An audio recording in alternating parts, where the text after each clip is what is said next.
Budokai 2. Boy, do I have a good history with this franchise, along with its games, and this one is another great exception. With that being said, let's, obviously, get into the story and how we found the game, shall we? So there I was, prepping up for another hurricane storm because, we try to ask Louisiana, to take it one more time for us, but the hurricane was like, nah, we ain't having that today, right? So, me and my family had to bunker down. While we were bunkering down, I thought to myself, Budokai 1 and 3 HD on the collection for the Xbox 360 does exist, but I don't think they have the second installment on that collection. And wondering why that was, I decided to get it for my Wii, using very conventional and legitimate methods because $50 was something that I magically had and I used to buy the game. Anyways, I loaded up the game and oh my goodness, talk about a rush blast from the past. Seeing this game on one of those like Dragon Ball Z, top 10 game intros, that Dragon Ball Z can't touch this. The DBZ Kai, both versions, when that was a thing. Oh, good times, good times. Reminiscing aside, I will say this game has some really great soundtracks right off the bat. Like the loading menu, man. That thing gets me like... Indeed, obviously a certified banger. And then there's the main menu theme that on the surface, it does sound like a new beat, which it kinda is. But sneakfully, it's just the loading menu's like, bass theme, but with more instrumentals. And I think that was kind of nice how, how they did that. And finally, there's the options menu that'll make you it'll just make you feel so at ease, man. It's like you're chilling on a resort, playing on the beach. And, this song could also mainly be used, for studying, editing videos, giving back, okay. Eat this! Thesis? Eat this! Meet this. Eat this! Look, man, I don't know what you're going on about what a lease is, but let's get back to the review. Budokai 2 has some game modes that they have to offer. These game modes are the training mode, dueling, the world tournament, and lastly, the dragon world. Now, usually I do tutorials for many games, but in this game I felt like it wasn't necessary because, I played these games before. What? I said I played these games before, man. But then I quickly realized, Bruh, what's a PKG? how on earth do I dodge? The NPC did it! Charging keys shouldn't be this difficult.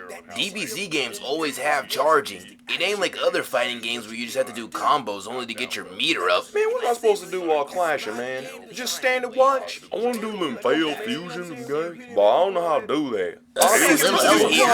You know what I'm saying? Please? Jeez. Golly. Look, next part. So, yeah, as you already guessed it, we did cave into the training mode. And it gave us 6 chapters to work with. Each one of them, teaching us different mechanics within the game. And normally, when I look at, training modes and stuff like that, I just say, I can learn from playing. But this time, not necessarily. Oh, no, not this time. For instance, charging key is by holding the guard button and flicking the stick left and holding it on the second flick. Well, what I mean by that is which direction your character is looking. Bring on some more positive talk. I would say for the first time in this little SwaggView series that this probably has to be one of the first games that learning how to move for the first time actually makes sense. To elaborate a bit, it's not the generic, use your left stick that you normally use to, move your character in literally any other game. This time, it actually shows us different ways to move by, using the analog stick and the D-pad while giving us ways to still dodge in the foreground and in the background. Going through the chapters was extremely helpful, useful, and pretty easy until we got to that final stage. Ooh, that final stage. It was indeed a tricky one. Alright, so here's how the story pretty much went. So Goten fused with Trunks and he turned to Gotenks. And Piccolo was like, do a finisher attack or something like that. And I was like, okay, I'm gonna do the move that he told me, right? But I didn't complete the stage. So I, said, hey, maybe I messed him up. I tried it again. Nothing happened. Trial and error, for an hour of constant doing the same thing. I said, you know what? I don't like doing this. I don't like doing this in any other game. I had to look it up. And what they wanted me to do was to do the same combo, charge it all the way to the max, and then complete the stage. But no matter how much I tried to spin my controller, I couldn't get it. Until miraculously, I mean by like the sheer frame bit of a pixel, I pulled it off by like a sliver of time left. Alright, look, to save you a bunch of time for the training mode, here's a little bit of a pro tip that I learned while playing the game.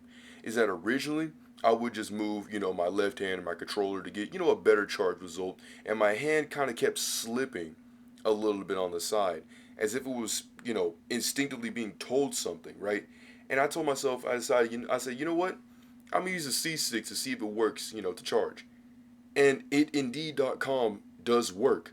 Okay. So when you're using the controller like this, right, you would think that, you would probably angle it like this and, kind of go crazy, doing that kind of thing with a circular motion. No, sirree, Bob. Nuh-uh. What you're supposed to do is you're supposed to also move this, because that also works too. And this also works too. So put them both together in a circular motion and it works good. All right. Circular motion on both of them and it works. Somehow. I don't know how, but it works somehow. So instead of just rotating, your analog stick, your movement stick, rotate the C stick, right, or the camera stick while moving the analog stick. So you're rotating both like sticks at the same time, and it'll charge twice as fast. I promise you. I think it is a glitch. The only way I can see this happening is that I think it's a glitch where the game wants you to, just move one stick, but it was like, I ain't gonna move two sticks, right? Right? But, I mean, it happened, and so now this makes literally the second DBZ related video where I found a game-breaking bug in the short span of less than a week. Moving on, we enter the World Tournament, and man, just give this thing like 25 seconds, I'm gonna let it play out.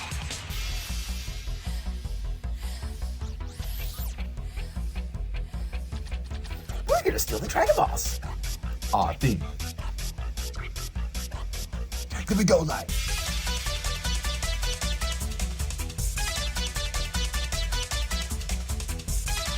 Indeed, another certified banger. Also, side note, but the version that I played, it will be listed in the description below, because the other ones you'll hear will be blared to the brim with taiko drums, and falsely saying that that is the real version. And while yes, it is inherently the same song, but I personally like this version a lot more, as it feels more like, we're gonna steal the Dragon Balls. Rather, this will be our last final stand at battle. Really, mixes two different themes here. So back to the review. The World Tournament is a 3-round bracket style of fights, where if you win the whole thing, you'll gain Zenny, the money currency in the DBZ universe. You'll use your Zenny to go to the edit skills and go to Bulma shop to buy capsules to put more stuff into your character. What are capsules? Well, I'm glad you asked. So, you know how in Dragon Ball Land that people usually have signature moves? The Kamehameha, Makakosapo, Taiyokin, Genki Dama, etc, etc. Well, in this game, they need these things called capsules to use those skills. Different capsules do different things. For example, certain capsules can heal you, while others give you defensive boosts. They also come in different sizes, so, some could take a slot, while others can, take it, a little bit more. So, customizing your character is strategically important, and can be fun to put whatever combinations that you desire to see what best fits your playstyle. Also, stacking certain skill capsules can make certain moves way stronger. A massive example of this is putting a Kamehameha twice in your slot.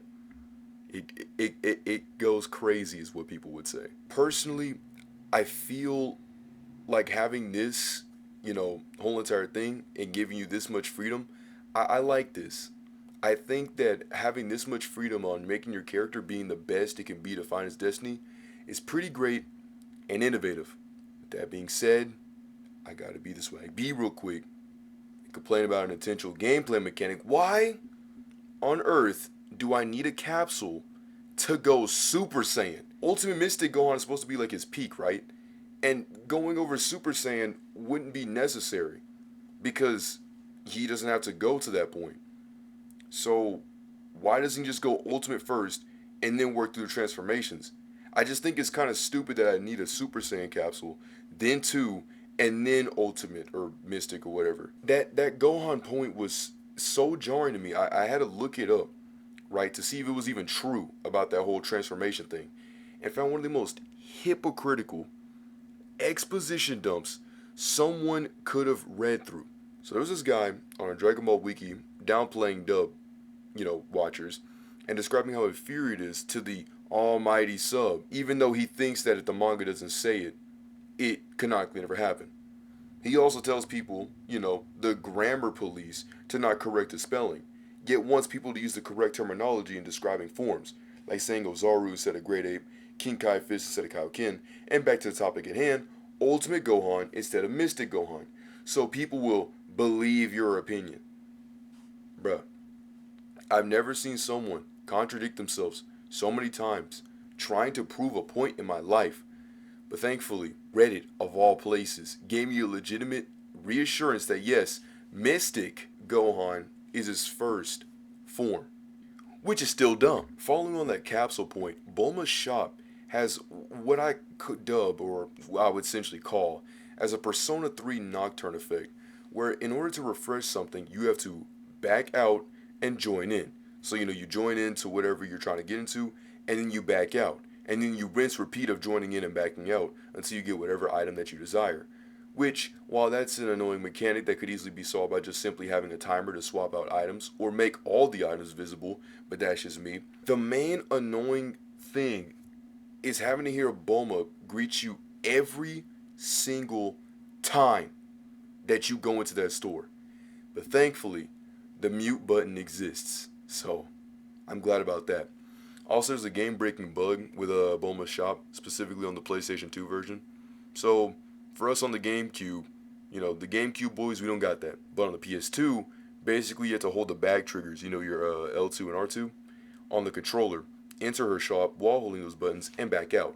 Continue doing so, and you'll have the capsules flowing with your inventory in no time. And I know it's going to sound nitpicky as Philip with a guacamole and a side of rice crackers, but in-game, it kind of sounds a little dumb, leaving the store and joining back in, and leaving the store, and immediately, going back in. It makes me feel like this one time where I was like a really indecisive customer in my local capsule store, and I just could not make up my mind on what I wanted. Come on in. Take your time. Come again, okay? Come on in. Fight the next time you come in. Come on in. Come again, okay? Alright, this needs to stop. Hey, stop, window shopper. What are you doing going into my store and leaving out without paying for anything? It's extremely annoying and you're leaving out the good AC. Well, you see, Nah, run them pockets. I know you're broke having behind is not gonna keep going into my store and deciding to leave for literally no reason. You indecisive shopper. Pay for something. well, you see, I wouldn't have to be so indecisive if maybe you just had all the items inside the store. What are you talking about? We have all the... Don't come at me with all that little whoa. But don't try to test me on this, okay? Why do I have to go inside the store? I have to leave and then come inside. I have to leave and go inside this door and then arrive into your store establishment.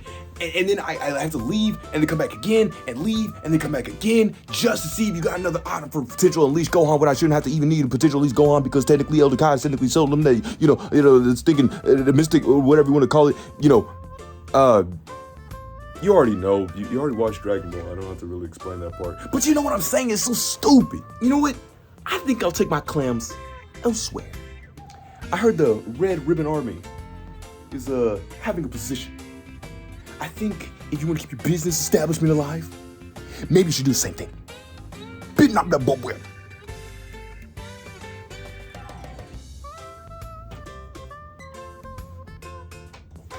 And another thing, actually, I don't really have another thing. That was pretty much my whole entire point, was that your establishment was just bad. I was trying to reference War Room, but only like my cousins would get that. They watched this, so like.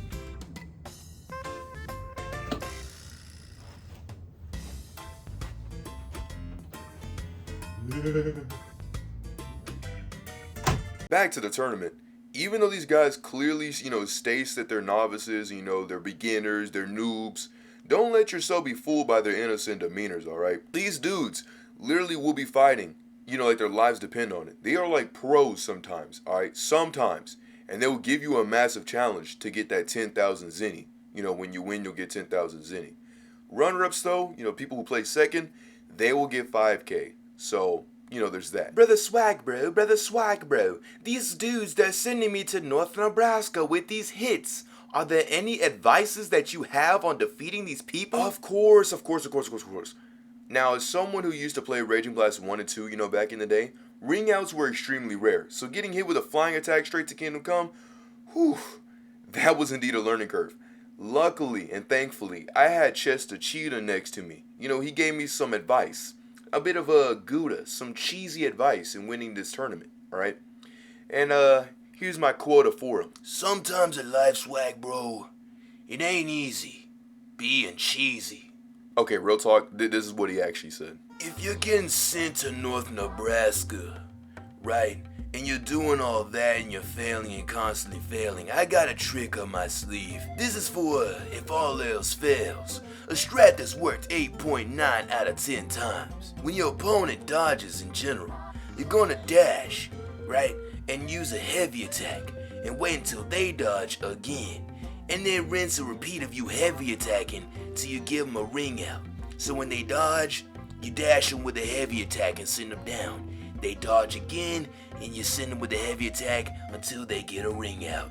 For my people in the back. If at all possible, try to dodge in a way that keeps them both aligned with your foe and away from the edge, while putting said person on the vice versa. And that's some good advice right there, man. Thank you, Chester. Thank you. Anytime, little Cheeto. No. Moving on from that overtly exposition yappuccino, our next mode that we're going to be delving into is just essentially just versus matches.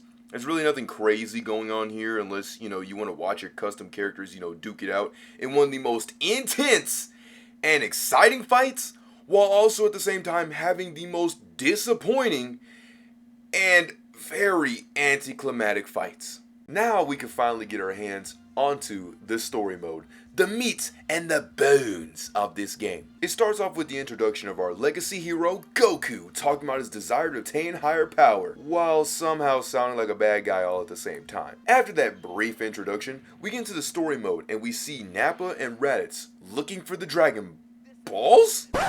Whoa, buddy. Did you even watch the first episode of the show? Mr. SwaggView.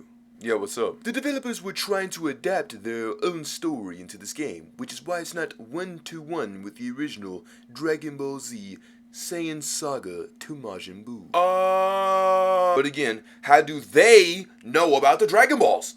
For my people in the back, the Dragon Balls are the 7 orbs that, when gathered together, bring forth a magical green dragon named Shenron that will grant you one wish. I only say this because it will make the story as confusing as possible for literally no reason. Anyways, this time around for fights, instead of just selecting the episode and, calling it a day and moving on, the game decided to make fighting your enemies, in a more funner type party board game type of style, where each person gets one space to move per turn. Now, there is like a little item that you can find, it's like a radish that will give you like 2 spaces, but for now, for literally every single time, you will always move 1 space per turn. And also can land on different spots to get items, buffs, and even heals. In case you didn't know, and I had to learn this the hard way, right? You don't have to move every single turn that you have. So when you have your first turn and stuff, your first space, you don't have to move every single time. You can just stay right there. Because as on the GameCube, you'll press Y, right, and wait your turn out. While X will let you dig for Dragon Balls if you found the Dragon Radar on one of the spots. However, the reason why I mention this is because, yes, the game does tell you what the controls are in the most slowest and agonizing way in a video game ever. Fast forward a bit, and both Nappa and Raditz are out of the picture. So we get the Dragon Ball, and that's the first stage. Out of 9. 100. Nah, I'm just messing. It's literally 9 stages. Alright, so stage 2 begins with Ginyu. That's Captain Ginyu! Okay. Well, Captain Ginyu exposits how the 2 Saiyans fell in the battle, right? The battle that you just literally did, and now it's up to his crew to settle this matter. We get into our first altercation and Krillin tells us that he may not live. The game does have different interactions for different characters, giving them very unique dialogues with fully presented models. Unless it's, like Captain, Ginyu and against Vegeta, where they cheaped out and just made the little picture bubbles swap out, you know what I'm saying? Nowhere else in the game does this ever happen except for literally this one instance. I wouldn't mind if they just left the audio blank, if they were going to do, 2 out of 3, 2/3 of their job on this. Also, this is a little minor nitpick, but certain dialogues will just literally make no sense at all, right?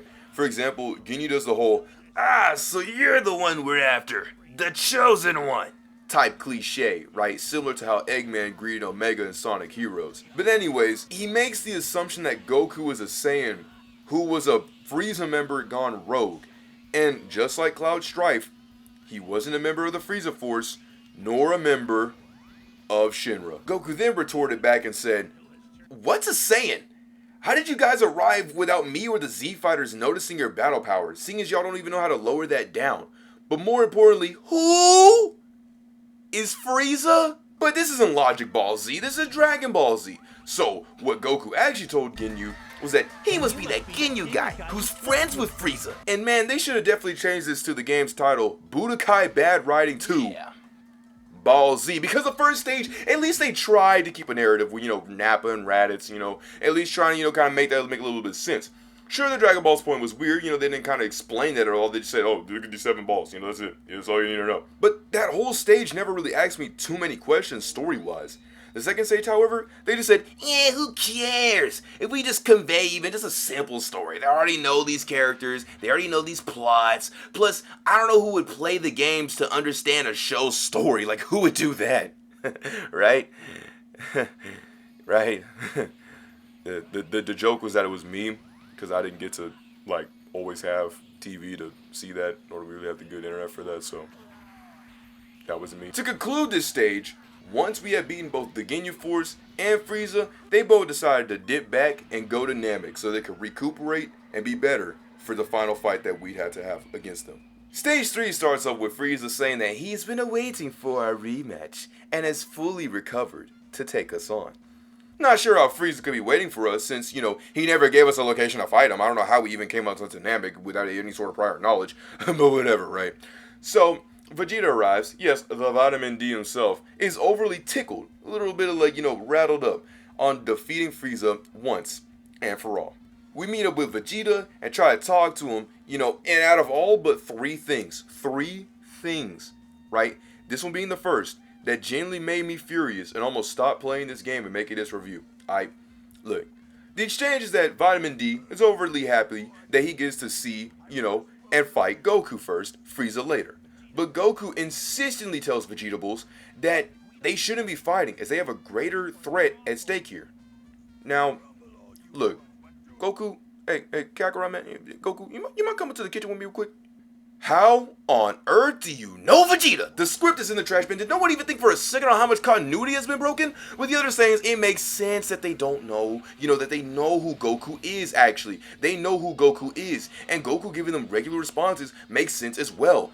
But unless Vegeta shouted his dialogue of, oh, hey, Kakarot, I'm Vegeta, and we've had a fight some other timeline or something like that. If he shouted that out, across the entire planet, then this whole tension rivalry thing that they're trying to start up here, it falls extremely flat. Then the fight starts and, oh, Vitamin D. This is Vegeta's song right here. A certified swag approval right here. Long bus rides with a J3 Eclipse made time fly by. And my favorite part is indeed the drum bit.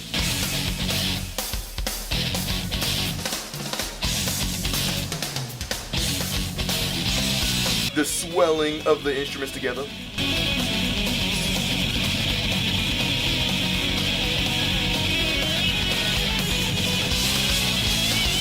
It really makes this a fight worth battling with. Just a shame that you can't select your music while fighting, or really any track in any of the game modes. Sad times. After sadly beating Vegeta, right, no more Musica, he decides to join our team because he realized the bigger threat at hand. I mean, that's literally what we were trying to tell him. I guess we had to humble him real quick or something like that. I forgot to mention this, but I really do like the animation on the board in some instances. It makes the world feel a lot, way more alive in the backgrounds. Anyways, we beat the Ginyu Force, Uncle's your Bob, and Frieza gets defeated too. And that's the end of the Frieza Saga and Stage 2. Also, I don't know why I keep forgetting to talk about certain things, but the Dragon World has a lot of interaction. So much so that you can miss unlockable characters or key skills just because you were unaware. For example, you can get Super Saiyan by having Krillin be beaten specifically against Frieza, and you'll get the capsule for Goku to, go Super Saiyan. So, unless you randomly decided to do that, have Krillin be beaten like that, I don't know how these devs thought that this was the way of getting people without a guide. Like, I don't know how you would know that without a guide or something. But thankfully, you can get Super Saiyan Goku easily by just, beating the next stage, unlocking more skills to the edit shop. Okay, maybe the game had that in mind, but my point still stands. Anyways, that's how the Frieza saga ends. Is what I would say if Frieza wasn't a sore loser and decided to blow up the entire planet, but luckily we magically found a space pod and flew off a planet Namek. Stage 4 begins with us crashing back onto Earth, barely making it out alive, unlike a certain few funky aliens that would have easily scaved this job, but that's just me. Suddenly, an old man approaches us and introduces himself as Dr. Gero, a scientist who had worked for an army known as the Red Ribbon Army that we had destroyed back in our youth. Surprisingly, he was the only one out of one that made it out alive and continued what he pronounces as research. But we all know it's research round here, Gero. Jokingly aside, Gero shows off his work by making us fight some Cyber Rangers? I wonder how cool Power Rangers was to let them do this. Anyways, we beat all those Cyber men, and Gero actually tells us that those Cyber babies weren't the full extent of what he's been doing over this time, as he's made himself an artificial life form called a cyborg. Well, I was thinking androids. Well, that's great and all, but you are wrong. And even though we easily, obviously defeat him, I will say, whoever was in the writing room for that day, for the first stage, I'm glad to see you back in the office, man. Because why couldn't Gero give us narration on these characters, man? He gave us backstory and reasoning for fighting, and his motivations too. Like, is that so much to ask? Just a little consistency here, please. After defeating Gero, Android 16 and both cyborgs 17 and 18 arrive on the scene and are ready to throw them nukes with Son Goku. I'm gonna just add this bit in here, but 16 indeed had me dying, laughing just on this delivery line right here. I am an android created to kill you. Goku, I am going to kill you. I can't let myself be defeated here. Sorry, but I'm going to have to win. So, do y'all remember earlier on stage 3, whenever I mentioned that I had, 3 things that made me almost stop playing and reviewing this game? What? Well, this is number 2, and it was during all the fights with 18, and highlighted one of the more annoying aspects of this game. The hitbox. Bruh, tell me why, right? Like, I'm gonna give you a good example. I'll give you 4 massive errors in this fight. Number 1 was, it was Krillin versus 18. At the start of the fight, she got around him, and because Krillin hasn't learned what object permanence was yet, he didn't turn around. And so 18 got her first hit off of us, and then we tried to do it to her while she was free, and it resulted in a clash. A quick TLDR on clashes is when 2 people throw an attack at the same time and make contact with each other, hence the clash.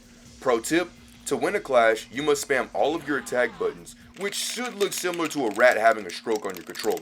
Back to the review. I couldn't believe that we got into a clash even though I did the same thing as she did. But I said, whatever, until it was Goku's turn. And I really was about to jump ship, right? So after doing my super attack, I went to attack 18, but then freeze frame, hold it right there. Did you see that? Write this in a wiki, cheer for joy, exclaim to the highest of heavens whenever I say this, right? But even I can admit that despite what happened earlier, 18 should have gotten the hit off on me. Like Criminy, does the game even know what a hitbox is? She should have destroyed my lungs and gave me another heart virus. Good lord, you know it's bad when even I admit that it was my fault. Then I tried throwing hands at her and, you know, her back just took the hits. I promise you that she'd be looking at a mirror or something because I don't know how she keeps blocking attacks with her back. Keeping the convo going, once all the droids and Borgs were beaten, Cell absorbed both 17 and 18 to achieve his perfect form. As cocky as arrogant as he ever was, decides to challenge us to a fight, and if we win, he'll give us the Dragon Balls, even though we've been collecting all of them since stage 1, so... What, you got all 3? Lies, falsehood, deceit. Cell's defeated, but like every Pants on Fire, he had no Dragon Balls to give. But we can't think about it now because there's another energy, you know, type of mess that's making us feel all easy. So the Z Fighters go in. Check it out.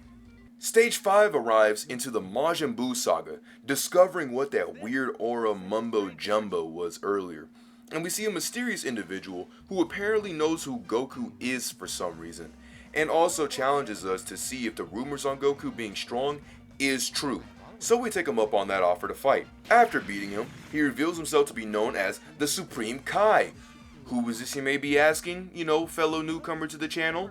And Dragon Ball Z? Well, apparently Goku knows, as King Kai mentioned to him, you know, before, because of course he did. King Kai also didn't teach Goku the Spirit Bomb in this timeline too, for some reason. Gee, I wonder why. I wonder why, you know, you somehow know King Kai and all this stuff, and why he didn't really teach you all that stuff. Goku, could you come to the kitchen for me for the second time? How on earth do you know the Kais? King Kai, Snake Way, Higher Power, Selfless Reason? Did anyone seriously watch the show? Because I'm beginning to feel like the person who did the background for Jiro must have been a part-time worker, because bring him back. Bring him back. I know, I sound like a stingy person, you know, the Get a Life Foundation, but bro, simple consistency. Just at least enough to say something, bruh. Like, it doesn't make any sense. Begrudgingly moving on, Supreme Kai informs us on why he's here. He tells us there used to be a wizard called Bibidi, who created an evil being known as Majin Buu, and the two of them terrorized many planets. Though Bibidi was one of the most cruelest magicians ever seen, even he couldn't control Buu's power. So, he had to seal him inside of a ball, and put said ball on Earth. Thankfully, Supreme Kai dealt with Bibidi personally, but to his dismay, Bibidi had a son, named Babidi, who had the same amount of evil as his father, and because of that, Bibidi wants to resurrect Majin Buu and unleash that same terror that befell on the universe again.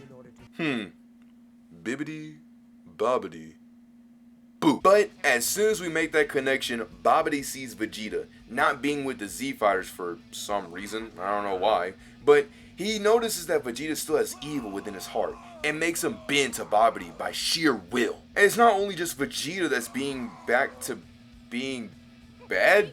This is gonna be a bro moment, like, you know, if you watch the show, because like in the show Vegeta never really had a test to see if he actually really changed his heart. Like, yeah, we knew he was an awful guy, but the action he did in the Cell saga made him seem like he was just like a new leaf turn, I guess. Back to what I was actually gonna say. It's not Vegeta who is back to being on his worst behavior, as not only did Babidi revive Cell, but Frieza as well. The kitchen just keeps getting worse and worse. Babidi, kitchen, noun. When have you ever been able to revive people from the dead? So help me if this game keeps throwing random things that they think that happened in the show when they had the source, they have the source material and people around them to tell them that maybe we should actually look at the actual coherent story and make a coherent story. Oh my goodness. I'm trying, guys. I really am trying super hard. Rambling aside, I actually do like the fact that they did change both Cell and Frieza's models to have an M place on their foreheads. Right? Give them where credit was credit's due. They're going to go through with this. At least they actually did put some effort onto putting those M's, alright? After giving Frieza the stiff arm, combo, schmambo, wombo, we destroy Majin Buu's ball and chase after Babidi, concluding Stage 5. Now, out of all the stages, I would say that Stage 6 was indeed a head scratcher. So we catch up to Babidi, who wishes that he had more time to get Buu out of the ball. Because, you know, we beat Buu, you know, beating all those turns and stuff, so that way we can get to Buu's ball. and we, avoided fights, and because of that, we got to Buu's ball and we destroyed it, right? Simple stuff. Y'all saw it, right? So he talks about, Baldy talks about that he wished that he had more time to get Buu out of the ball, but he failed to realize that he has Majin Cell, Frieza, and Vegeta? Man, talk about never being pleased, am I right? Jeez, Baldy. Then Vegeta confronts us and demands a rematch because he's been waiting for far too long, which I'll get about that whole time frame about how long, all these battles take the span of like essentially a day, right? I'll get to that on the final stage. Just know Goku agrees to fight while letting Vegeta know that the more that they throw hands, the more energy that gets sent to Buu, which makes even less sense because wasn't the point of stage 5 to stop breaking the stop the whole breaking from the ball thing from happening because, we beat him. That whole stage was just essentially just win the battle, lose the cutscene. Ball Z, like why? Moving on, we beat Vegeta and then move on to Cell, right? A slight nitpick that I haven't said about Cell, and maybe a few other characters that fall into this category too, is that Cell talks like how he should while in his perfect form during cutscenes. Don't be ridiculous. I have been reborn to kill you. But gameplay-wise, he's voiced by his first form, which just ain't right. But weirdly though, his perfect form's voice comes when he uses the move Energy Barrier. Like, I don't like beating a dead horse or harping any more strings, but the focus and direction on like that story mode kind of takes a nosedive sometimes. It really does take a nosedive sometimes. Right, and I'm gonna get into it right here. After turn 3, a pink cloud forms to reveal itself as the acclaimed, the scary, the destroying planet having Majin Buu.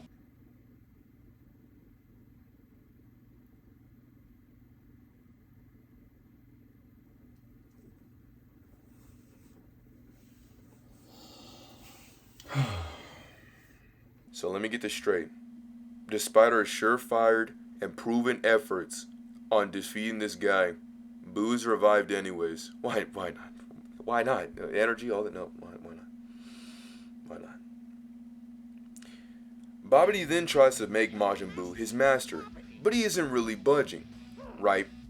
Annoyingly, Baldy demands Buu to join his side by insulting the poor boy's stomach. Papa, Majin Buu, you gonna join my team? I'm your master, Baldy. That's cool, man. That's cool and all that, but like, I don't care to join all that. I just want to eat, man. You know what I'm saying? What are you talking about that you're not gonna join my team? You fat boy anthem. Through the night, when I be hungry, sneaking in her kitchen, getting things that I wanted. Having boy. Whoa, what are you doing? Ooh! Oh no, Buu beat Baldy. Whoever saw that coming? I surely didn't. Anyhow, we finally defeat all the enemies and Majin Chubby Buu turns into Majin Skinny Buu. I assume because in game, I don't know. But in the show, I don't even care anymore. I've been playing this game for at least 3 hours straight at this point. I don't care. Apologies. My room gets extremely hot and cold in the ever-changing Texas weather, but that doesn't excuse poor behavior, now does it?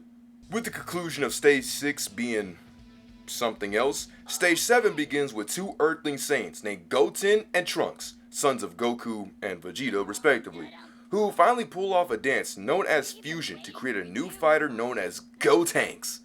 This dance was used by a group of aliens known as the Metamorans, who would do a ritual dance, and if done correctly with the 2 people of similar power level, they can create a whole new person, and that is what is called fusion. Boom, Budokai 2. You see how hard and complicated that was? Y'all got paid.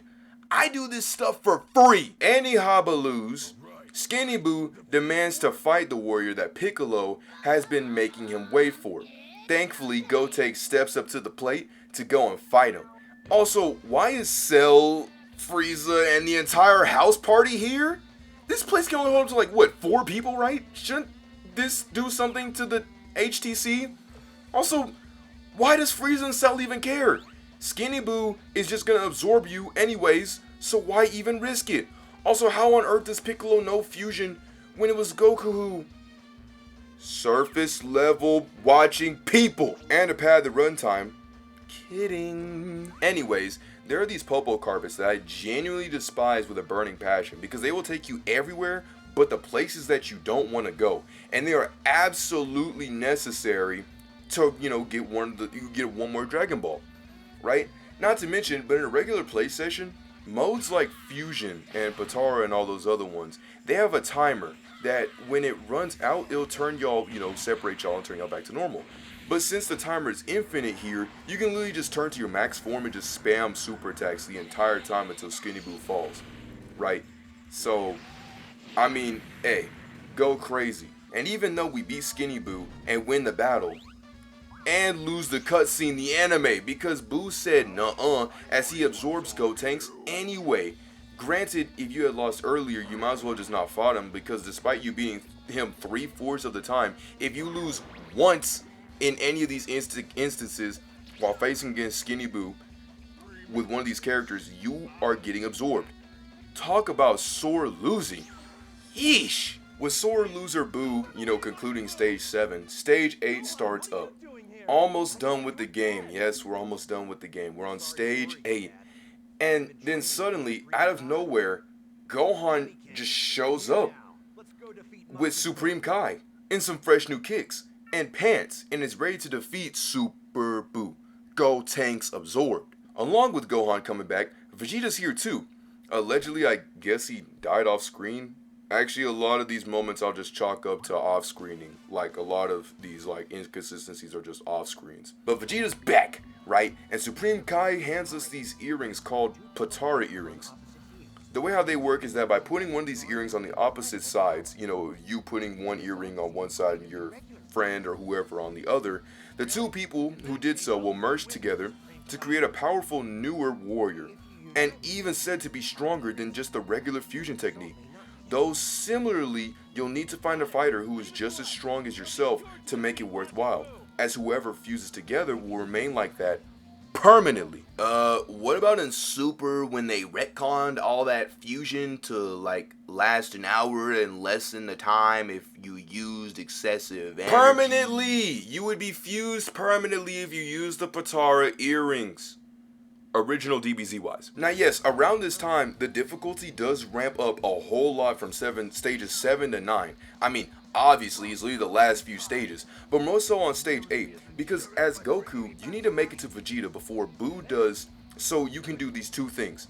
Be able to get Vegito as an unlockable capsule to fuse into, and number 2 is so that you can have an easier time as Vegito, because as someone who lost to, you know, stage 8 Skinny Buu multiple times, I could tell you that I had to fight Buu with Gohan also being absorbed, and that's not fun. That's not fun at all. And be warned, as Super Buu will use any means necessary to beat you, even if it goes beyond their code to near faults of cheating. Like Gotenks, right, if you lose once as Gohan, you'll get absorbed. Even if you're whooping his booty cheeks in, failing once means that you lost all of them, and there was really no reason to fight him to begin with. I hate that, like, with a burning passion, because certain moves I just feel like would just be really extremely cheese for literally no reason. Then you get beat once, and then Buu thinks that you won the entire time. It's like when a boss fight beats you every single time, but then you get that one win in, and you just think that you've always been decimating him the entire time. It's literally like that. I tried. I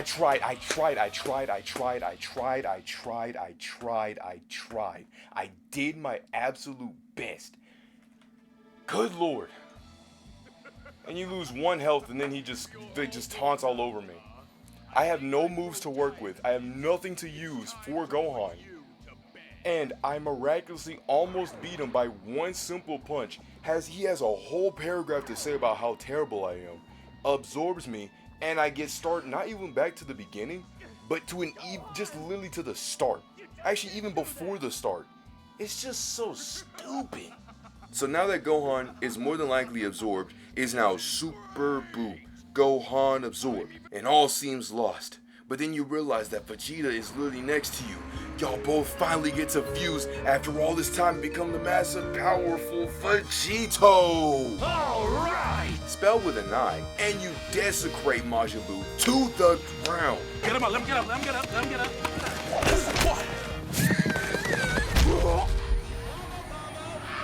after giving Majin Buu, Skinny Buu, whoever who, that funk fu, that wah wah woo, and told him to step back, he turned into a much smaller version of himself. Supreme Kai tells Goku that this is Kid Buu, the worst of them all. Realizing this, Supreme Kai decides to take this battle to the land of the Kais, which I think Kai means deity or god or something like that. So like the real translation is like the land of the deities? Not gonna hold you. That's a pretty banger title for your planet's name. So after Supreme Kai teleporting us to the land of those Kais, Stage 9 starts. Stage 9. Oh, finally, Stage 9. The final bout.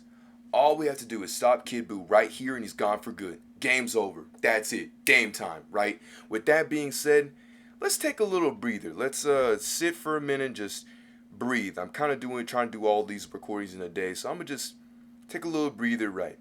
Alright? And realize one main important thing about this whole entire thing that I wanted to say this entire time. But I decided to wait to see who stayed this long, right? You know, to watch the vid. And in-game wise, to mainly keep things focused. Did you know that this game takes place all in a single day? What? Like, if you literally start from when the Saiyan Saga started, and then Stage 2, right? Because, you know, Stage 1, you know, they beat Nappa and Raditz. And then Stage 2, they literally, like, fled over to go see, like, Ginyu and them. Then they grabbed, like, a pod or whatever, and they flown up to go to Namek. And then that started, like, Stage 3. And then Stage 4 comes with us crashing back down. And then, like, Stage 5 makes us go find Supreme Kai and Baldy and them. And then Stage 6, we have to go follow Baldy. And then Stage 7 has, like, Skinny Buu come up, and then Gotenks and them do whatever. And then Stage 8 has Super Buu leaving from, like, the chamber and then coming out here.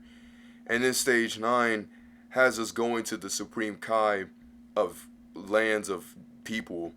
And then that's it. This all literally takes place so fast and so suddenly. It's genuinely insane. So Stage 9, the final bout. All we got to do right here is stop Kid Buu. No downset HUD, no touchdown, right? He's gone for good. That's the end of Stage 9, end of the game, right? So, in this fight, things move a little bit differently.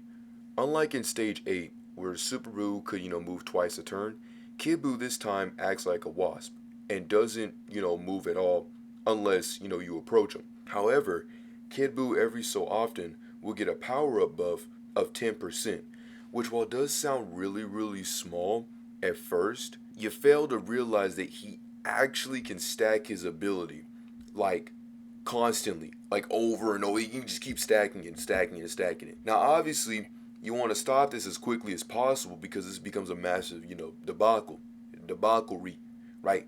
But you need to get those heals, though, because as in my honest opinion, it feels like a more safer option to, you know, heal up first and then maybe worry about the 30%, you know, strength increase, right? Because while yes, by the time you're done with your heals, he'll have 30% strength, right? But you also have life advantage. So you have 5 tries on each different characters, which obviously is great.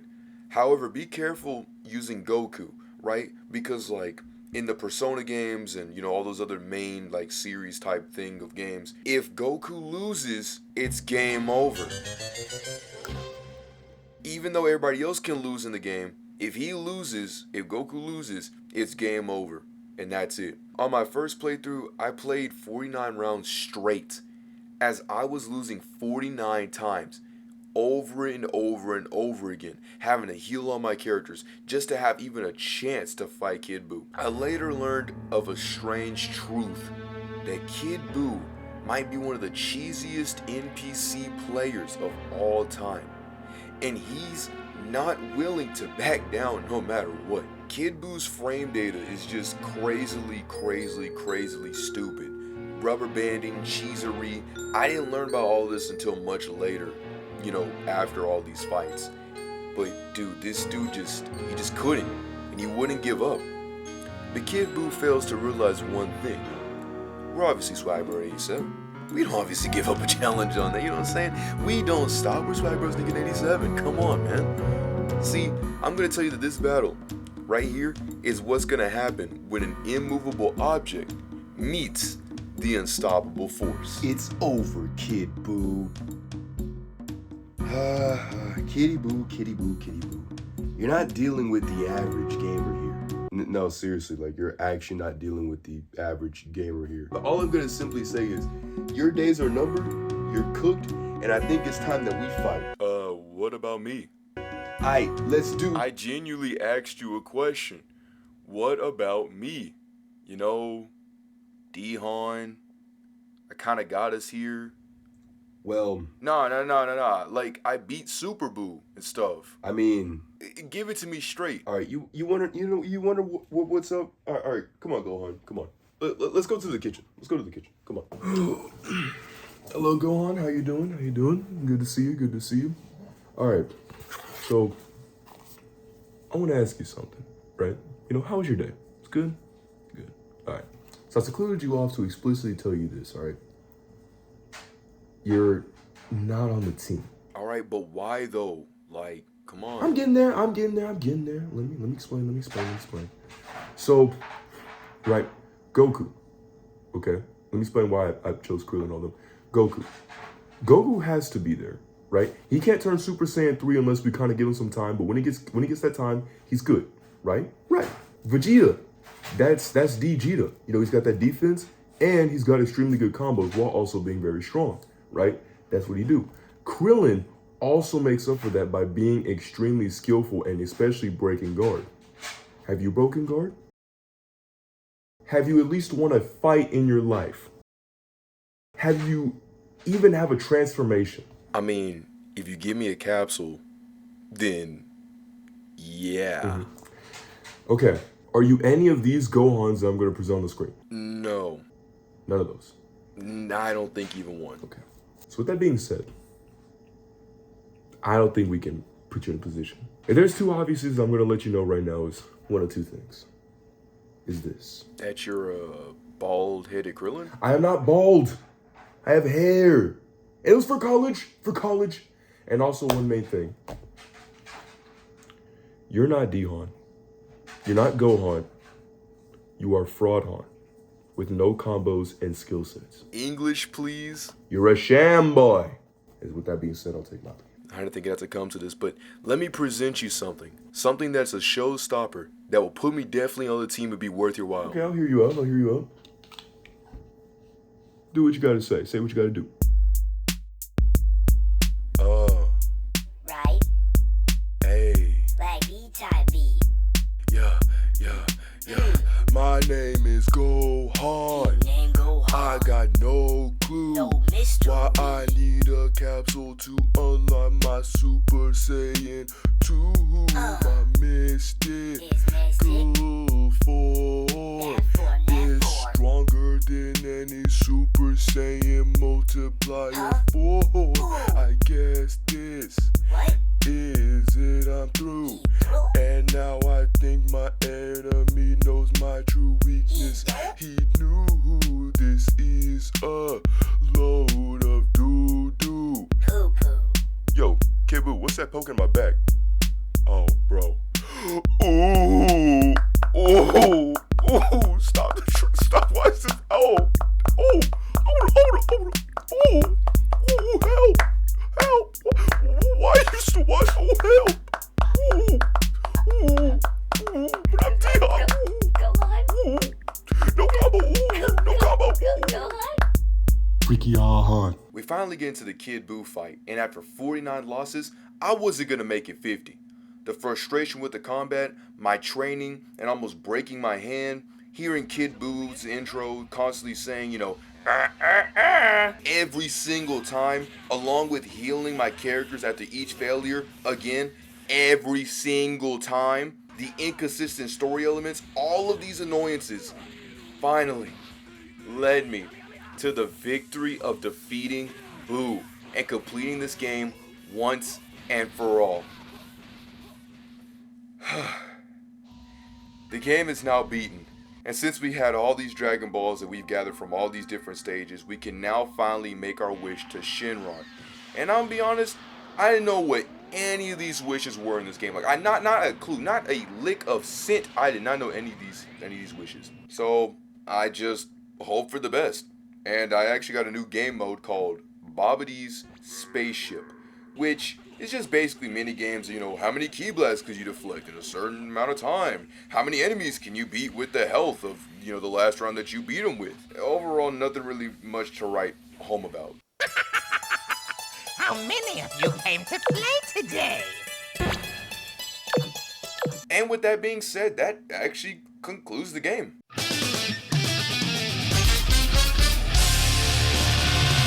Overall, it's the second installment of a Budokai, like the Budokai series. I actually say, for a second installment, massive improvements, massive things. It was a pretty good experience. However, it did have its annoying, you know, errors, you know, with the plot and different story elements and different fighting mechanics. But in terms of like improvement, I did say it did pretty well. But my final rating for this whole entire game is a salami sandwich out of 10. Whew. Subscribble. Thank you all so much for watching. Hold up. There's an item in the item shop for 100k zenny. Don't you kind of want that? Not really. Come on. Just one round, and it's over. What do you say, huh? Just one round? Just one round? Alright guys, I think we're ready for the World Tournament! Baldy, is you serious? I think it's just bluffing. Y'all are some lamos. I mean, we just beat Kid Buu. Aren't y'all a little bit excited to do this? Seriously? No. Come on, guys. I may be D-Geta, And Breakbarker Krillin here. but we had just beaten this Alright. man. All too true. Come on, guys. It will just be for fun. So let's win this one. Crossing gun. Come slide down rainbows in the sky. Let's fly away. What a shame! We're looking forward to your next fight! In order to Congratulations! You won! You won! Please accept this grand prize money! Contested losers! This ain't Shy Balls, this is Dragon Balls. Alright, next. Yeah. Roll call. Hype us up. It's the Batman. We really need ya. Making these folks go OLC. Vitamin D-Geta. Dragon Ball Z. Who's that man that's always villain and chillin'? But he used to be villain. It's Breakbarker Krillin. Dragon Ball Z. Last but not least, he has no clue. Where to go form 1, 3, 4, 2. Our hero Goku. Dragon Ball Z. There were many exuberant fights today, but currently, we are at the final part of this World Tournament. Nothing but victory will satisfy these two proud rival Saiyan warriors.